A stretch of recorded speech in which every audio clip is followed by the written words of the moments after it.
Wicked Storytime presents The Rival Ghosts by Brander Matthews. Please remember to hit like and subscribe to support this channel. The good ship sped on her way across the calm Atlantic.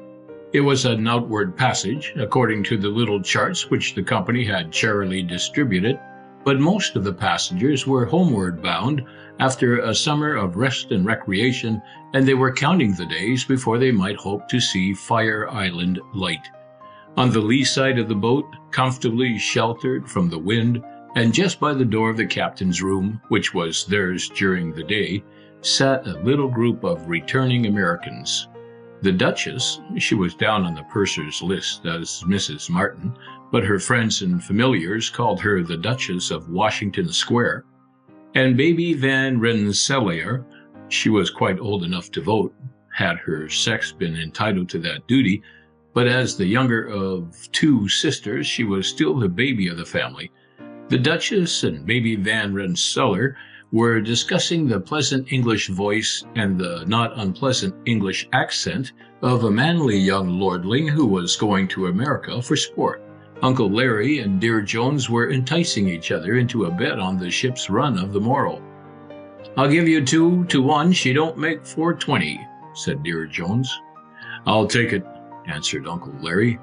"We made 427th the 5th day last year." It was Uncle Larry's 17th visit to Europe, and this was therefore his 34th voyage. "And when did you get in?" asked Baby Van Rensselaer. "I don't care a bit about the run, so long as we get in soon. We crossed the bar Sunday night, just 7 days after we left Queenstown, and we dropped anchor off Quarantine at 3 o'clock on Monday morning. I hope we shan't do that this time.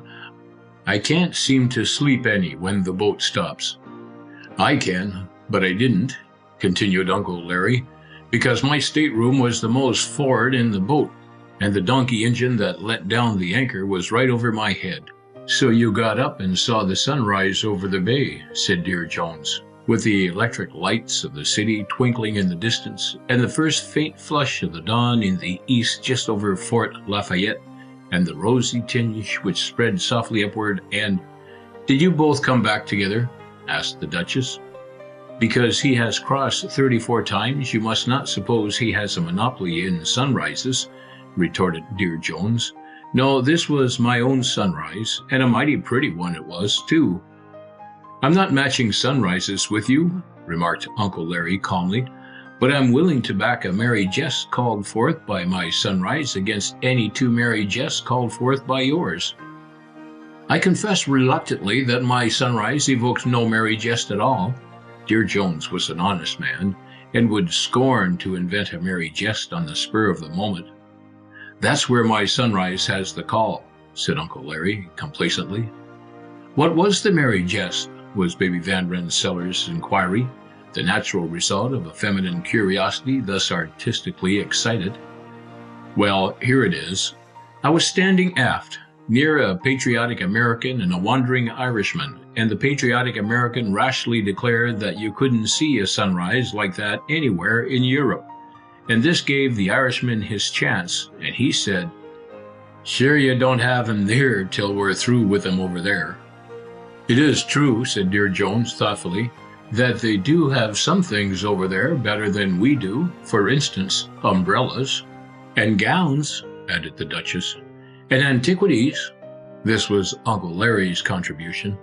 "And we do have something so much better in America," protested Baby Van Rensselaer, as yet uncorrupted by any worship of the effete monarchies of despotic Europe. "We make lots of things a great deal nicer than you can get them in Europe, especially ice cream." "And pretty girls," added Dear Jones, but he did not look at her. "And spooks," remarked Uncle Larry casually. "Spooks?" queried the Duchess. "Spooks. I maintain the word. Ghost, if you like that better, or specters. We turn out the best quality of spook." "You forget the lovely ghost stories about the Rhine and the Black Forest," interrupted Miss Van Rensselaer with feminine inconsistency. "I remember the Rhine and the Black Forest and all the other haunts of elves and fairies and hobgoblins, but for good honest spooks there is no place like home.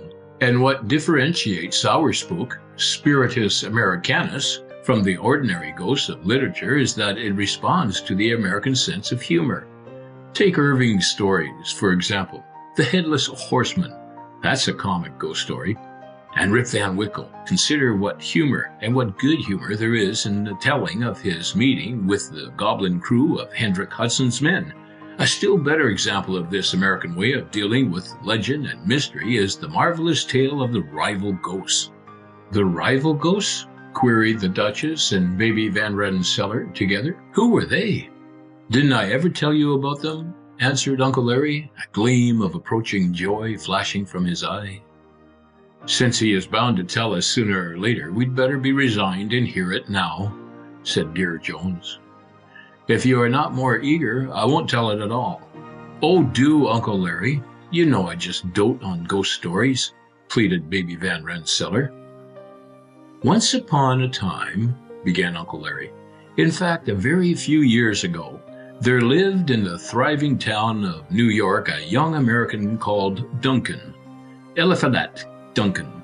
Like his name, he was half Yankee and half Scotch, and naturally he was a lawyer, and had come to New York to make his way. His father was a Scotchman who had come over and settled in Boston and married a Salem girl. When Eliphalet Duncan was about 20, he lost both of his parents. His father left him enough money to give him a start, and a strong feeling of pride in his Scotch birth. You see, there was a title in the family in Scotland, and although Eliphalet's father was the younger son of a younger son, yet he always remembered and always bade his only son to remember that this ancestry was noble. His mother left him her full share of Yankee grit and a little old house in Salem which had belonged to her family for more than 200 years. She was a Hitchcock, and the Hitchcocks had been settled in Salem since the year 1. It was a great-great-grandfather of Mr. Eliphalet Hitchcock who was foremost in the time of the Salem witchcraft craze. And this little old house which she left to my friend Eliphalet Duncan was haunted. By the ghost of one of the witches, of course, interrupted Dear Jones. Now how could it be the ghost of a witch, since the witches were all burned at the stake? You never heard of anybody who was burned having a ghost, did you? Asked Uncle Larry. That's an argument in favor of cremation, at any rate, replied Dear Jones, evading the direct question. It is if you don't like ghosts. I do, said Baby Van Rensselaer. And so do I, added Uncle Larry. I love a ghost as dearly as an Englishman loves a lord. Go on with your story, said the Duchess, majestically overruling all extraneous discussion. This little old house at Salem was haunted, resumed Uncle Larry, and by a very distinguished ghost, or at least by a ghost with very remarkable attributes. What was he like? Asked Baby Van Rensselaer, with a premonitory shiver of anticipatory delight. It had a lot of peculiarities. In the first place, it never appeared to the master of the house. Mostly it confined its visitations to unwelcome guests. In the course of the last 100 years, it had frightened away 4 successive mothers-in-law, while never intruding on the head of the household. I guess that ghost had been one of the boys when he was alive and in the flesh. This was Dear Jones' contribution to the telling of the tale. In the second place, continued Uncle Larry, it never frightened anybody the first time it appeared. Only on the second visit were the ghost seers scared. But then they were scared enough for twice, and they rarely mustered up courage enough to risk a third interview. One of the most curious characteristics of this well-meaning spook was that it had no face, or at least that nobody ever saw its face. Perhaps he kept his countenance veiled, queried the Duchess, who was beginning to remember that she never did like ghost stories. That was what I was never able to find out. I have asked several people who saw the ghost, and none of them could tell me anything about its face, and yet while in its presence they never noticed its features, and never remarked on their absence or concealment. It was only afterwards, when they tried to recall calmly all the circumstances of meeting with the mysterious stranger, that they became aware that they had not seen its face. And they could not say whether the features were covered, or whether they were wanting, or what the trouble was.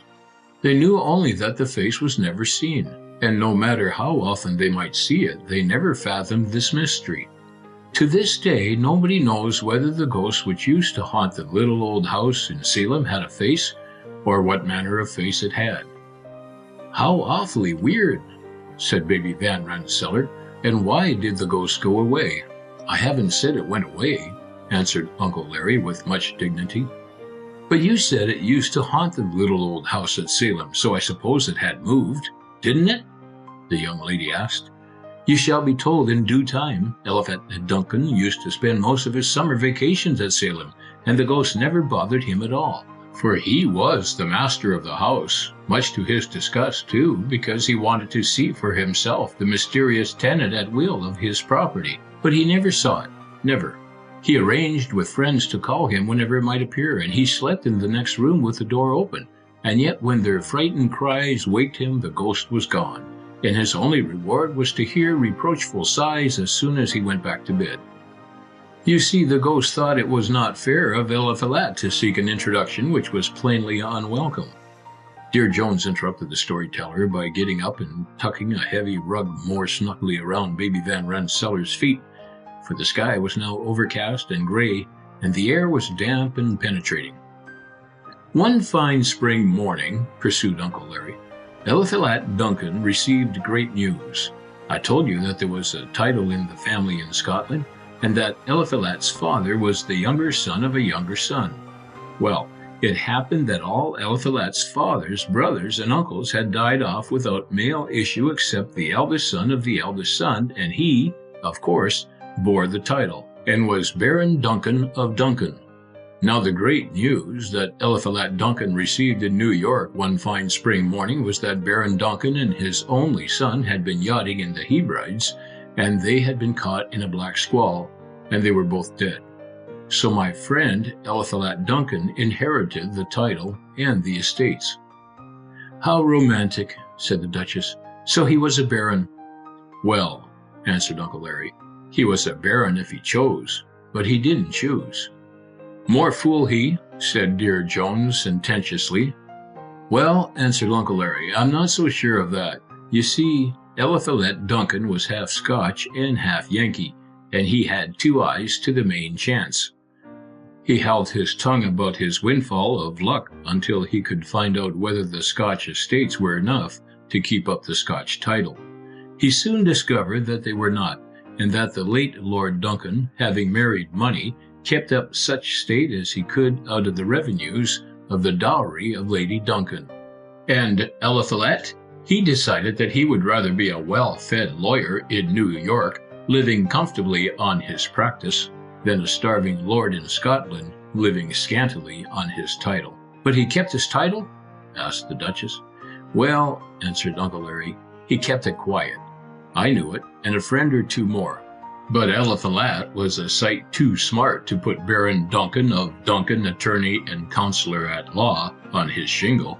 "What has all this got to do with your ghost?" asked Dear Jones pertinently. "Nothing with that ghost, but a good deal with another ghost. Eliphalet was very learned in spirit lore, perhaps because he owned the haunted house at Salem, perhaps because he was a Scotsman by descent.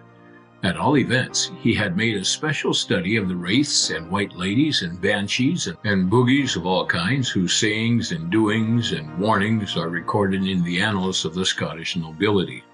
In fact, he was acquainted with the habits of every reputable spook in the Scotch peerage, and he knew that there was a Duncan ghost attached to the person of the holder of the title of Baron Duncan of Duncan. So, besides being the owner of a haunted house in Salem, he was also a haunted man in Scotland?" asked Baby Van Rensselaer. "Just so. But the Scotch ghost was not unpleasant, like the Salem ghost, although it had one peculiarity in common with its transatlantic fellow spook. It never appeared to the holder of the title, just as the other never was visible to the owner of the house. In fact, the Duncan ghost was never seen at all. It was a guardian angel only. Its sole duty was to be in personal attendance on Baron Duncan of Duncan and to warn him of impending evil. The traditions of the house told that the barons of Duncan had again and again felt the premonition of ill fortune. Some of them had yielded and withdrawn from the venture they had undertaken, and it had failed dismally.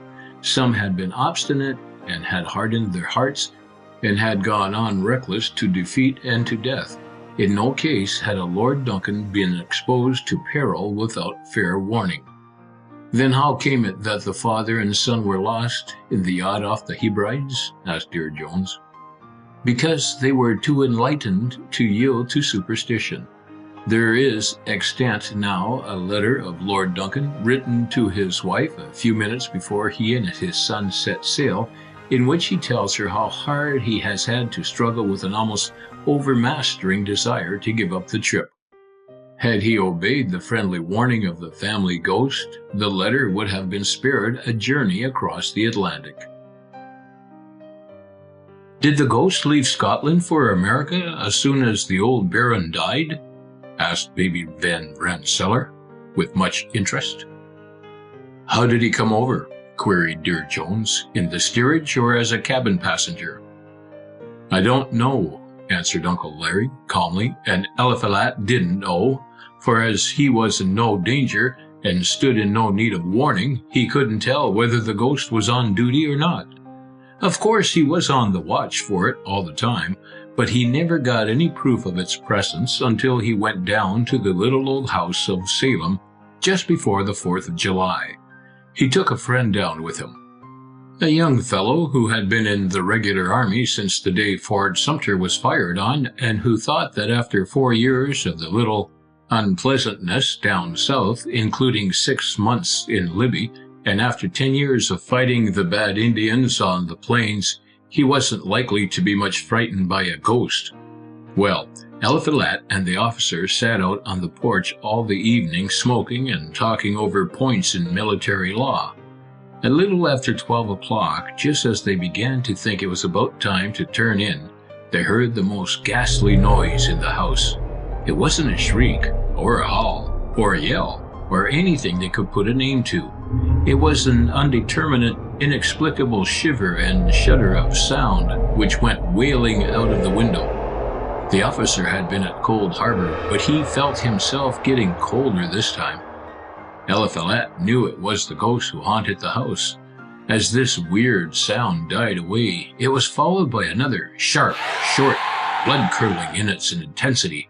Something in this cry seemed familiar to Eliphalet, and he felt sure that it proceeded from the family ghost, the warning wraith of the Duncans. Do I understand you to intimate that both ghosts were there together? Inquired the Duchess anxiously. Both of them were there, answered Uncle Larry. You see, one of them belonged to the house and had to be there all the time, and the other was attached to the person of Baron Duncan and had to follow him there. Wherever he was, there was that ghost also. But Eliphalet, he had scarcely time to think this over when he heard both sounds again, not one after another, but both together, and something told him, some sort of an instinct he had, that those two ghosts didn't agree, didn't get on together, didn't exactly hit it off. In fact, that they were quarreling. Quarreling ghosts? Well, I never, was Baby Van Rensselaer's remark. It is a blessed thing to see ghosts dwell together in unity, said Dear Jones, and the Duchess added, it would certainly be setting a better example. You know, resumed Uncle Larry, that 2 waves of light or of sound may interfere and produce darkness or silence. So it was with these rival spooks. They interfered, but they did not produce silence or darkness. On the contrary, as soon as Eliphalet and the officer went into the house, there began at once a series of spiritualistic manifestations, a regular dark seance. A tambourine was played upon, a bell was rung, and a flaming banjo went singing around the room. Where did they get the banjo? Asked Dear Jones skeptically. I don't know. Materialized it, maybe, just as they did the tambourine. You don't suppose a quiet New York lawyer kept a stock of musical instruments large enough to fit out a strolling minstrel troupe just on the chance of a pair of ghosts coming to give him a surprise party, do you? Every spook has its own instrument of torture. Angels play on harps, I'm informed, and spirits delight in banjos and tambourines. These spooks of Eliphalet Duncan's were ghosts with all modern improvements, and I guess they were capable of providing their own musical weapons. At all events, they had them there in the little old house at Salem the night Eliphalet and his friend came down, and they played on them, and they rang the bell, and they rapped here, there, and everywhere, and they kept it up all night. "All night?" asked the awe-stricken Duchess. "All night long," said Uncle Larry solemnly, "and the next night, too. Eliphalet did not get a wink of sleep, neither did his friend. On the second night, the house ghost was seen by the officer.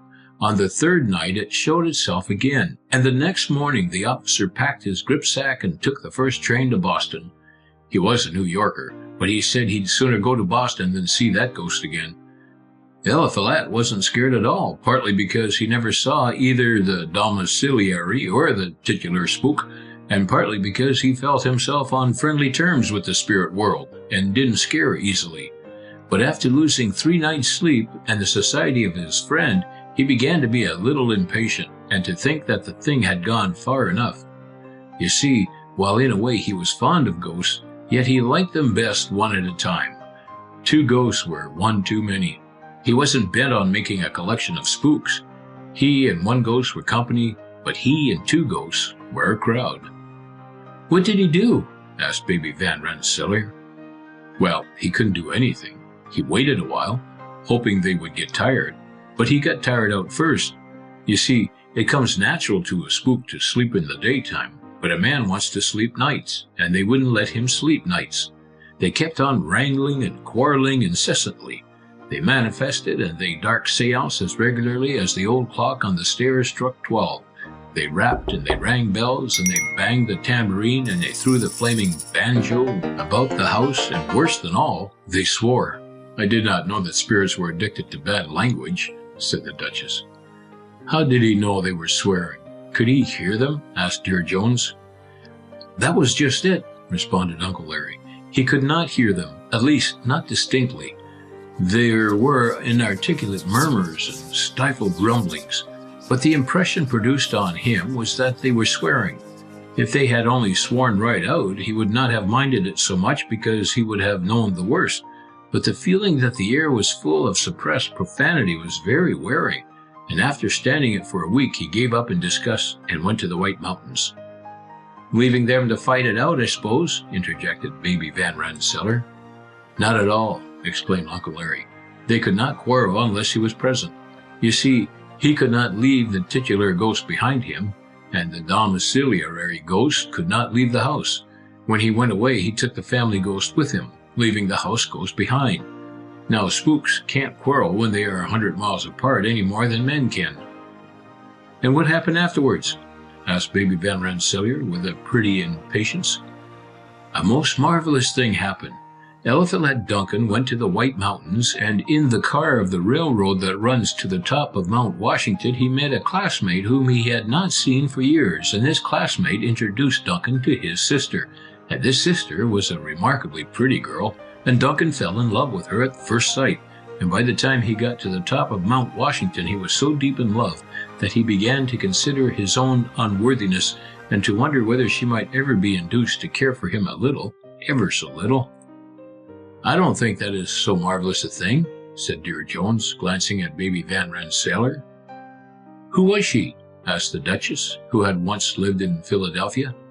"She was Miss Kitty Sutton of San Francisco, and she was the daughter of old Judge Sutton, of the firm of Pixley and Sutton."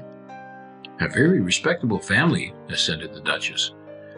"I hope she wasn't a daughter of that loud and vulgar old Mrs. Sutton whom I met at Saratoga one summer 4 or 5 years ago," said Dear Jones. "Probably she was," Uncle Larry responded. "She was a horrid old woman. The boys used to call her Mother Gorgon." The pretty Kitty Sutton with whom Eliphalet Duncan had fallen in love was the daughter of Mother Gorgon, but he never saw the mother, who was in Frisco, or Los Angeles, or Santa Fe, or somewhere out west, and he saw a great deal of the daughter, who was up in the White Mountains. She was traveling with her brother and his wife, and as they journeyed from hotel to hotel, Duncan went with them and filled out the quartet. Before the end of the summer, he began to think about proposing. Of course, he had lots of chances, going on excursions as they were every day. He made up his mind to seize the first opportunity, and that very evening he took her out for a moonlight row on Lake Winnipesaukee. As he handed her into the boat, he resolved to do it, and he had a glimmer of suspicion that she knew he was going to do it too. "Girls," said Dear Jones, "never go out in a rowboat at night with a young man unless you mean to accept him. Sometimes it's best to refuse him and get it over once for all," said Baby Van Rensselaer impersonally. As Eliphalet took the oars, he felt a sudden chill. He tried to shake it off, but in vain. He began to have a growing consciousness of impending evil. Before he had taken 10 strokes, and he was a swift oarsman, he was aware of a mysterious presence between him and Miss Sutton. "Was it the guardian angel ghost warning him off the match?" interrupted Dear Jones. "That's just what it was," said Uncle Larry, and he yielded to it and kept his peace, and rowed Miss Sutton back to the hotel with his proposal unspoken. "More fool he," said Dear Jones. "It will take more than one ghost to keep me from proposing when my mind is made up," and he looked at Baby Van Rensselaer. "The next morning," continued Uncle Larry, "Eliphalet overslept himself, and when he went down to a late breakfast, he found that the Suttons had gone to New York by the morning train. He wanted to follow them at once, and again he felt the mysterious presence overpowering his will. He struggled 2 days, and at last he roused himself to do what he wanted in spite of the spook. When he arrived in New York, it was late in the evening. He dressed himself hastily and went to the hotel where the Suttons were in the hope of seeing at least her brother. The guardian angel fought every inch of the walk with him, until he began to wonder whether, if Miss Sutton were to take him, the spook would forbid the banns. At the hotel, he saw no one that night, and he went home determined to call as early as he could the next afternoon and make an end of it. When he left his office about 2 o'clock the next day to learn his fate, he had not walked 5 blocks before he discovered that the wraith of the Duncans had withdrawn his opposition to the suit. There was no feeling of impending evil, no resistance, no struggle, no consciousness of an opposing presence. Eliphalet was greatly encouraged. He walked briskly to the hotel. He found Miss Sutton alone. He asked her the question and got his answer. Said Baby Van Rensselaer. "Of course," said Uncle Larry. And while they were in the first flush of joy, swapping confidences and confessions, her brother came into the parlor with an expression of pain on his face and a telegram in his hand. The former was caused by the latter, which was from Frisco, and which announced the sudden death of Mrs. Sutton, their mother. "And that was why the ghost no longer opposed the match?"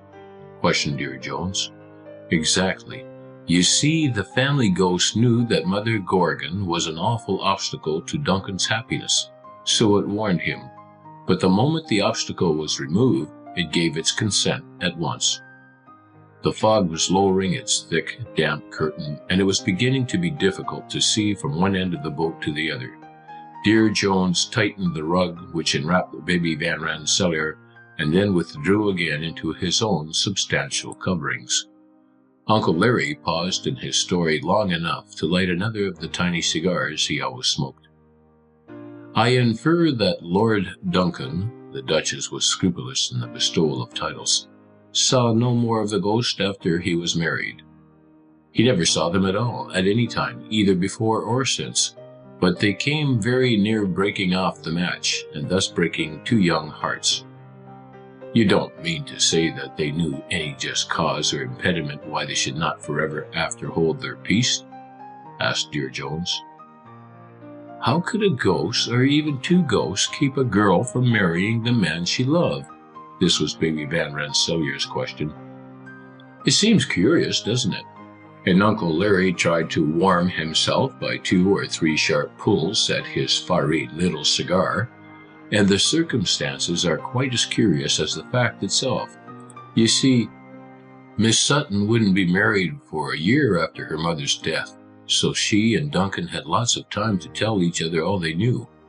Eliphalet got to know a good deal about the girl she went to school with, and Kitty Sue learned all about his family. He didn't tell her about the title for a long time, as he wasn't one to brag, but he described to her the little old house at Salem. And one evening towards the end of the summer, the wedding day having been appointed for early in September, she told him that she didn't want a bridal tour at all. She just wanted to go down to the little old house at Salem to spend her honeymoon in peace and quiet, with nothing to do and nobody to bother them. Well, Eliphalet jumped at the suggestion. It suited him down to the ground. All of a sudden, he remembered the spooks, and it knocked him all of a heap. He had told her about the Duncan Banshee, and the idea of having an ancestral ghost in personal attendance on her husband tickled her immensely. But he had never said anything about the ghost which haunted the little old house at Salem. He knew she would be frightened out of her wits if the house ghost revealed itself to her, and he saw at once that it would be impossible to go to Salem on their wedding trip. So he told her all about it, and how whenever he went to Salem, the two ghosts interfered and gave dark seances and manifested and materialized and made the place absolutely impossible.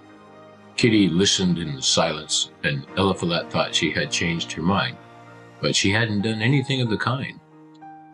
Just like a man to think she was going to, remarked Baby Van Rensselaer.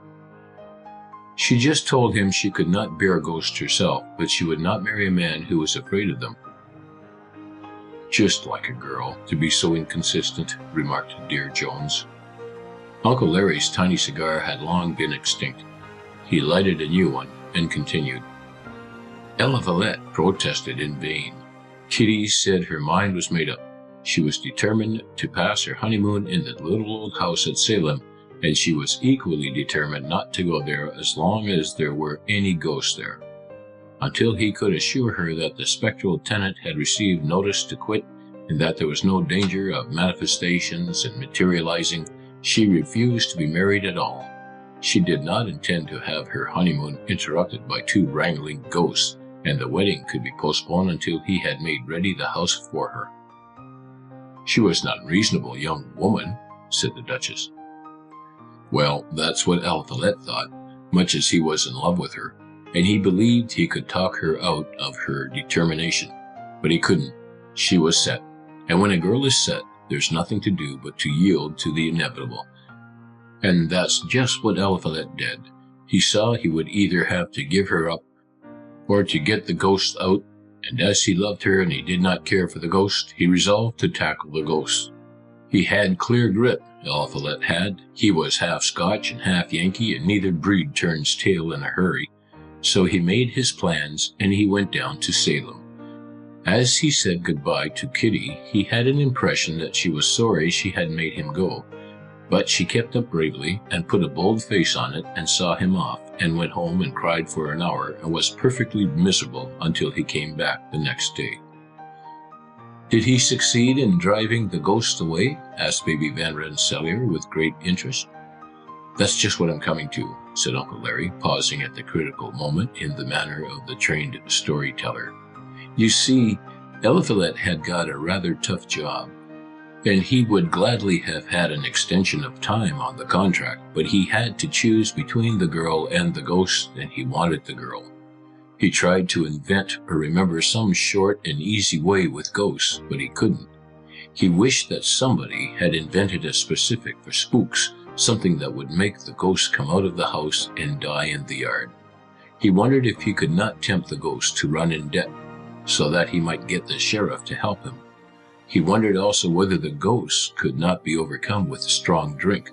A dissipated spook, a spook with delirium tremens, might be committed to the inebriate asylum, but none of these things seemed feasible. What did he do? Interrupted Dear Jones. The learned consul will please speak to the point. You will regret this unseemly haste, said Uncle Larry gravely, when you know what really happened. What was it, Uncle Larry? Asked Baby Van Rensselaer. I'm all impatience. And Uncle Larry proceeded. Eliphalet went down to the little old house at Salem, and as soon as the clock struck 12, the rival ghosts began wrangling as before. Raps here, There and everywhere, ringing bells, banging tambourines, strumming banjos, sailing about the room, and all the other manifestations and materializations followed one another just as they had the summer before. The only difference Eliphalet could detect was a stronger flavor in the spectral profanity, and this, of course, was only a vague impression, for he did not actually hear a single word. He waited a while in patience, listening and watching. Of course, he never saw either of the ghosts because neither of them could appear to him. At last he got his dander up, and he thought it was about time to interfere, so he rapped on the table and asked for silence. As soon as he felt that the spooks were listening to him, he explained the situation to them. He told them he was in love, and that he could not marry unless they vacated the house. He appealed to them as old friends, and he laid claim to their gratitude. The titular ghost had been sheltered by the Duncan family for hundreds of years, and the domiciliary ghost had had free lodging in their little old house at Salem for nearly 2 centuries. He implored them to settle their differences and to get him out of his difficulty at once. He suggested that they had better fight it out then and there and see who was the master. He had brought down with him all needful weapons, and he pulled out his valise and spread on the table a pair of Navy revolvers, a pair of shotguns, a pair of dueling swords, and a couple of bowie knives. He offered to serve as second for both parties and to give the word when to begin. He also took out of his valise a pack of cards and a bottle of poison, telling them that if they wished to avoid carnage, they might cut the cards to see which one should take the poison. Then he waited anxiously for the reply. For a little space there was silence. Then he became conscious of a tremulous shivering in one corner of the room, and he remembered that he had heard from the direction what sounded like a frightened sigh when he made the first suggestion of the duel. Something told him that this was the domiciliary ghost and that it was badly scared. Then he was impressed by a certain movement in the opposite corner of the room, as though the titular ghost were drawing himself up with offended dignity. Eliphalet couldn't exactly see those things because he never saw the ghost, but he felt them. After a silence of nearly a minute, a voice came from the corner where the family ghost stood, a voice strong and full, but trembling slightly with suppressed passion, and this voice told Eliphalet it was plain enough that he had not long been the head of the Duncans, and that he had never properly considered the characteristics of his race if now he supposed that one of his blood could draw his sword against a woman. Eliphalet said he had never suggested that the Duncan ghost should raise his hand against a woman, and all he wanted was that the Duncan ghost should fight the other ghost, and then the voice told Eliphalet that the other ghost was a woman. "What?" said Dear Jones, sitting up suddenly. "You don't mean to tell me that the ghost which haunted the house was a woman?" "Those were the very words Eliphalet Duncan used," said Uncle Larry, but he did not need to wait for the answer. All at once he recalled the traditions about the domiciliary ghost, and he knew that what the titular ghost said was the fact. He had never thought of the sex of a spook, but there was no doubt whatever that the house ghost was a woman. No sooner was this firmly fixed in Eliphalet's mind than he saw his way out of the difficulty. The ghost must be married, for then there would be no interference, no more quarreling, no more manifestations and materializations, no more dark seances, with their raps and bells and tambourines and banjos. At first the ghost would not hear of it. The voice in the corner declared that the Duncan wraith had never thought of matrimony, but Eliphalet argued with them and pleaded and persuaded and coaxed and dwelt on the advantages of matrimony. He had to confess, of course, that he did not know how to get a clergyman to marry them, but the voice from the corner gravely told him that there need be no difficulty in regard to that, as there was no lack of spiritual chaplains. Then for the first time the house ghost spoke, a low, clear, gentle voice, and with a quaint, old-fashioned New England accent, was contrasted sharply with the broad Scotch speech of the family ghost. She said that Eliphalet Duncan seemed to have forgotten that she was married, but this did not upset Eliphalet at all. He remembered the whole case clearly, and he told her she was not a married ghost, but a widow, since her husband had been hanged for murdering her. Then the Duncan ghost drew attention to the great disparity in their ages, saying that he was nearly 450 years old, while she was barely 200. But Eliphalet had not talked to juries for nothing. He just buckled to, and coaxed those ghosts into matrimony. Afterwards, he came to the conclusion that they were willing to be coaxed, but at the time, he thought he had pretty hard work to convince them of the advantages of the plan. "Did he succeed?" asked Baby Van Rensselaer with a woman's interest in matrimony. "He did," said Uncle Larry. "He talked the wraith of the Duncans and the specter of the little old house at Salem into a matrimonial engagement, and from the time they were engaged, he had no more trouble with them. They were rival ghosts no longer. They were married by their spiritual chaplain the very same day that Eliphalet Duncan met Kitty Sutton in front of the railing of Grace Church. The ghostly bride and bridegroom went away at once on their bridal tour, and the Lord and Lady Duncan went down to the little old house at Salem to pass their honeymoon." Uncle Larry stopped. His tiny cigar was out again. The tale of the rival ghosts was told. A solemn silence fell on the little party on the deck of the ocean steamer, broken harshly by the hoarse roar of the foghorn.